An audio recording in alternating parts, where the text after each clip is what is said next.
Le Sénat a voté aujourd'hui une mesure qui pourrait bien changer la donne pour les travailleurs en France. Ce mercredi 20 novembre, il a approuvé une contribution de solidarité par le travail. Cette mesure vise à faire travailler les actifs 7 heures supplémentaires par an, sans aucune rémunération. L'objectif ? Financer les politiques du grand âge avec un apport prévisionnel de 2,5 milliards d'euros annuels. Cette proposition a été intégrée au cadre de la loi sur le budget de la sécurité sociale.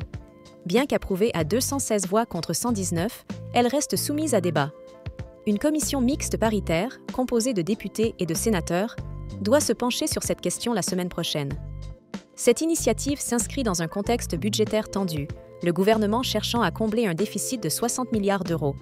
Michel Barnier, le Premier ministre, s'est montré très réservé sur cette stratégie. Cependant, le ministre de l'Économie a évoqué son intérêt pour la mesure, soulignant que des moyens doivent être trouvés pour faire face à la réalité des établissements d'hébergement pour personnes âgées dépendantes. En parallèle, ce texte pourrait également faire écho à une proposition plus ancienne de supprimer un jour férié, tout en offrant une souplesse dans l'application des contributions. Les employeurs, de leur côté, verraient leur contribution pour l'autonomie doublée.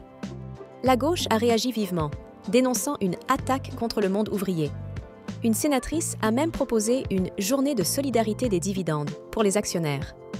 Enfin, le Sénat a validé une mesure touchant les apprentis qui seront désormais soumis à des contributions sociales, ajoutant une nouvelle dimension à la réforme.